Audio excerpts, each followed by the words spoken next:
లక్ష్మీనాయుడు హత్య కేసు నీరుగార్చే కుట్రలు విచారణ లోపభూయిష్టంగా సాగుతోంది. కేసు దర్యాప్తును సిబిఐకి అప్పగించండి, కాపు బలిద సంఘాల జేఏసీ డిమాండ్. ఈ ఇష్యూ ఇంకా కొనసాగుతూనే ఉంది. రకరకాల వాదోపవాదాలు ఇవన్నీ జరుగుతున్న నేపథ్యంలో ఇప్పటికి కూడా ఈ కేసు నీరుగార్చే ప్రయత్నం నిజంగానే జరుగుతోందా? ఈ సంఘం వాళ్ళు ఎందుకు ఇట్లా చెబుతున్నారు? విష్ణు గారు, మీరేమన్నా దీని మీద రియాక్ట్ అవుతారా?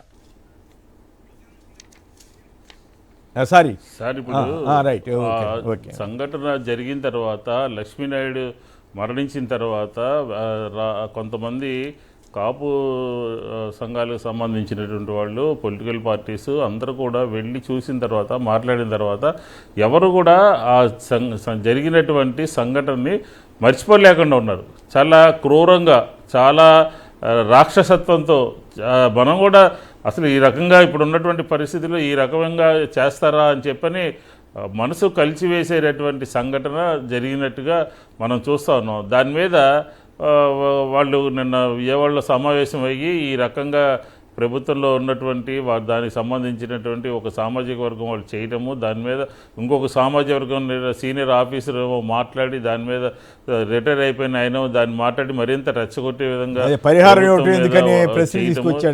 వాళ్ళకు. అవును.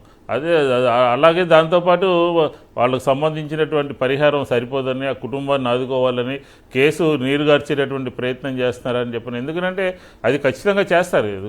ప్రభుత్వంలో ఉన్నటువంటి వాళ్ళు చేసేది ముందు ఊరికినే స్టేట్మెంట్లు ఇవ్వటమో, డబ్బులు ఇచ్చేవటమో, కంటి తుడుపు చర్యలు చేస్తూ ఆ కేసుని లాంగ్ టర్మ్లో కేసుని నీరుగార్చేటటువంటి ప్రయత్నము 100% చేస్తారు. కాబట్టి రాష్ట్ర ప్రభుత్వం మీద, రాష్ట్ర ప్రభుత్వ యంత్రాంగం మీద, పోలీసు వ్యవస్థ మీద నమ్మకం లేనట్టుగా వాళ్ళు మాట్లాడినటువంటి మాటలను బట్టి మనకు అర్థమవుతోంది. సిబిఐ ఎంక్వైరీ వేయాలని చెప్పి కోరారు.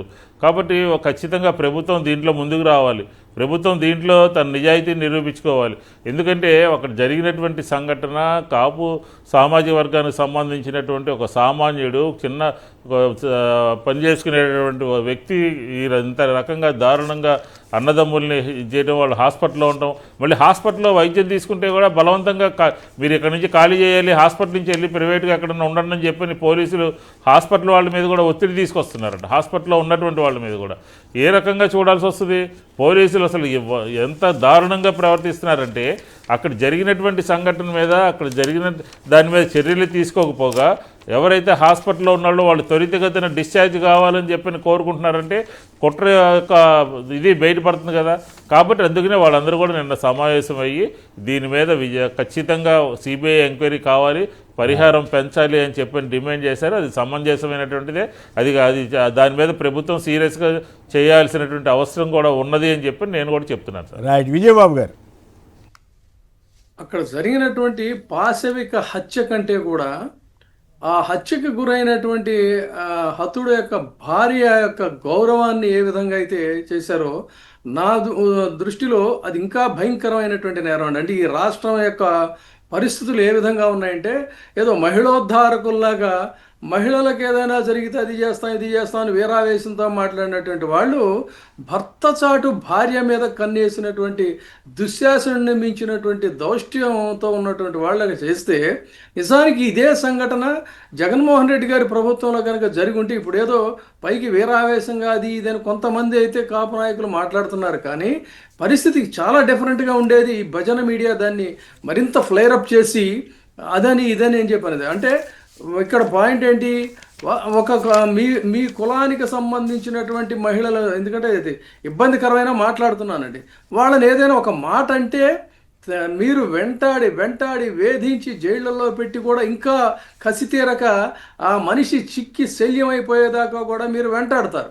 కానీ సాక్షాత్తు ఒక పేద కుటుంబంలో ఒక వ్యక్తి యొక్క భార్య గౌరవప్రదంగా జీవిస్తూ ఉంటే ఆ మహిళ మీద కన్నేసినటువంటి వాడిని ఈ రోజుకి మీరు ఏమి పట్టించుకోకుండా భరిస్తున్నారంటే పేదరాలి యొక్క మాన గౌరవాలు, మాన ప్రాణాలంటే మీకు ఒక లెక్క, అత్యున్నత స్థాయిలో ఉన్నటువంటి వాళ్ళంటే మీకు ఒక లెక్క అనమాట. అంతే తప్ప స్త్రీ అని చెప్పని స్త్రీ మాన గౌరవాలు ఒకే రకంగా ఉంటాయనేటువంటి భావన మీకు లేదు.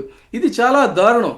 మొన్నటిగా ఈ మధ్య మనం చూసాం, అది కూడా చాలా చిన్న సంఘటన కింద చిత్రీకరించారు, కానీ ఆ మహిళామూర్తి యొక్క భర్తగా అతను ఎంత రగిలిపోయాడో పేర్ని నాని ఒక గౌరవప్రదంగా ఉండేటువంటి నాయకుడి భార్యని కావాలని చెప్పని మీరు పిలిచి కూర్చోబెట్టి ఒంట్లో బాగోలేదు అని చెప్పినప్పటికీ కూడా ఇంటెన్షనల్గా కూర్చోబెట్టి ఇంటరాగేషన్ పేరుతో అవమానించిన సంఘటన ప్రారంభిస్తే అక్కడి నుంచి తీసుకుంటే ఈ రోజున అసలు సాక్షాత్తు కుటుంబంలో సంసారం చేసుకుంటున్నటువంటి మహిళల మీదే మీరు చెలరేగిపోయి ప్రవర్తిస్తున్నటువంటి తీరు చూస్తే ఈ రాష్ట్ర ప్రభుత్వంలో మహిళలకి ఏ విధమైనటువంటి భద్రత ఉంది, ప్రత్యేకించి కొన్ని కులాల పట్ల ఉన్నటువంటి మహిళలు అంటే మీకు ఎంత చీపు ఒపీనియన్ అనేది తెలుస్తుందండి.